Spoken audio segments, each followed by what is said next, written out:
আন্দোলনের সূচনা হয়। শেখ হাসিনা পতনের আন্দোলনটা 14 জুলাই থেকে শুরু হয়। শুরু থেকেই আমার জানা মতে এই আন্দোলনের পিছনে আমাদের ছাত্রদল, যুবদল, স্বেচ্ছাসেবক দলের তরুণ নেতা কর্মীরা এই আন্দোলনকে সফলতার দিকে এগিয়ে নিয়ে যেতে সার্বিকভাবে সহায়তা করেছে। আমি সারা বাংলাদেশের ইতিহাস জানি না, কিন্তু কিশোরগঞ্জের ইতিহাস, ছাত্ররা যখন সন্ত্রাসী ছাত্রলীগের হামলায় বিপর্যস্ত, যখন তারা পালিয়ে যেতে উদ্যত হয়, তখনই আমি বিশেষ করে আমি জাহাঙ্গীর মোল্লা সহ আমাদের সিনিয়র কিছু নেতৃবৃন্দকে নিয়ে আমাদের যুবদল, ছাত্র, স্বেচ্ছাসেবক দলের গিয়ে এই বৈষম্যের ছাত্রকে আমরা সাহস জুগিয়েছি এবং আমরা তাদেরকে সব দিক দিয়ে সহায়তা করে এই আন্দোলনকে কিশোরগঞ্জে সফলতার দান করতে নিয়ে গেছি। অনেক ছেলেরা গুলিবিদ্ধ হয়েছে। আন্দোলনটা ছিল মূলত গরু ময়দান মোড় থেকে আজিম স্কুল মাঠ পর্যন্ত। অনেক ছেলেরা গুলিবিদ্ধ হয়েছে। আমি কৃতজ্ঞতা জানাই উপজেলা হাসপাতালের কর্ণধার ডাক্তার জুয়েল এবং সোহেলকে। তারা অসংখ্য ছেলের চিকিৎসা করিয়েছে।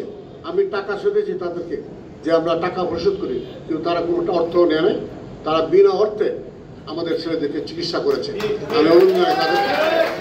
আজকে এই যে জুলাই আগস্টের আন্দোলন, শেখ হাসিনার পতন, এটা শুধু বৈষম্য বিরোধী, বৈষম্য এই যে ইস্যুটা ছিল, এটা ছাত্ররা শুরু করেছে, কিন্তু পর্যায়ক্রমে আন্দোলনের সঙ্গে এই দেশের প্রতিটি রাজনৈতিক দল এবং সকল শ্রেণী পেশার মানুষ, বিশেষ করে বাংলাদেশ জাতীয়তাবাদী দলের ভূমিকা ছিল অত্যন্ত প্রশংসনীয়। প্রতিটা ক্ষেত্রে, প্রতিটা স্থানে বিএনপি নেতাকর্মীরা জীবন বাজি রেখে এই আন্দোলনকে সফলতার দ্বার প্রান্তে নিয়ে গেছে। এই আন্দোলনের মূল শর্ত ছিল এদেশে গণতান্ত্রিক ব্যবস্থা ফিরিয়ে আনা, এদেশে একটা অবাধ ও সুষ্ঠু নির্বাচন অনুষ্ঠিত করা, যে দাবির জন্য বাংলাদেশ জাতীয়তাবাদী নেতাকর্মীরা দীর্ঘ 15 বছর এই দেশের রাজপথে আন্দোলন করেছে। এই যে শত শত নেতাকর্মী খুন হয়েছে এবং লক্ষ লক্ষ নেতাকর্মীরা কারাবরণ করেছে। আজকে সেই দাবি আদায় ছিল আমাদের মূল লক্ষ্য। আমরা প্রত্যাশা করি একটি স্বৈরাচারের বিদায়ের পরে একটি অন্তর্বর্তীকালীন সরকারের প্রতিষ্ঠিত হয়েছে। আমরা অভিনন্দন জানাই ইউনূস সাহেবকে, জাতির এই ক্রান্তি লগ্নে তিনি দায়িত্ব নিয়েছেন। আমরা আরো আনন্দিত হব, আরো খুশি হব যদি উনি সঠিক দায়িত্বের মাধ্যমে এই দেশে এবং অবাধ এবং সুষ্ঠু নির্বাচনের মাধ্যমে এই দেশে একটি গণতান্ত্রিক সরকার প্রতিষ্ঠিত করে যান। আমরা সংস্কার চাই। সংস্কার হচ্ছে চলমান প্রক্রিয়া। এটা পৃথিবী যতদিন থাকবে ততদিনই সংস্কার চলবে। নির্দিষ্ট কোনো সময়ের মধ্যে এই সংস্কার কাজ সম্পন্ন হবে না।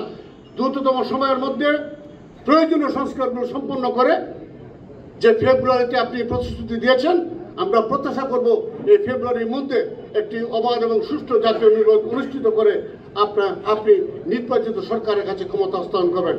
আমাদের নির্বাচনের পূর্বে আমাদের আরেকটি মূল লক্ষ্য হল আমাদের প্রাণপ্রিয় নেতা বিএনপির ভারপ্রাপ্ত চেয়ারম্যান তারেক রহমানকে দেশে ফিরিয়ে আনা।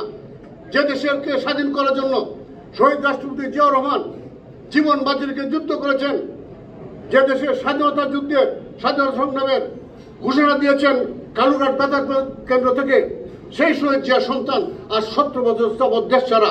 আমাদের হৃদয়ে রক্তকরণ হয় ভাইরা।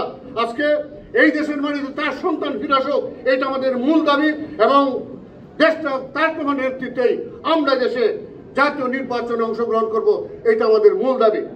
আমি অভিনন্দন জানাই যে সকল ছাত্র জনতা আজকে এই জুলাই আগস্ট আন্দোলনের মাধ্যমে এই স্বৈরাচারের পতন ঘটিয়েছেন, যারা সব অগ্রণী ভূমিকা রেখেছেন, সক্রিয় থেকে জীবনের ঝুঁকি নিয়ে আন্দোলন করেছেন, তারা সবাইকে অভিনন্দন জানাই এবং আমি সেই সকল বীর শহীদদের প্রতি আমি সমবেদনা জানাই, সুখ জানাই এবং তাদের আত্মার মাগফিরাত কামনা করি, যারা জুলাই আগস্টের আন্দোলনে স্বৈরাচারের পতন ঘটাতে গিয়ে শাহাদাত বরণ করেছেন। তাদের আত্মার প্রতি আমি গভীর সমবেদনা জানাই এবং তাদের আত্মার মাগফিরাত কামনা করি। সবাইকে ধন্যবাদ জানিয়ে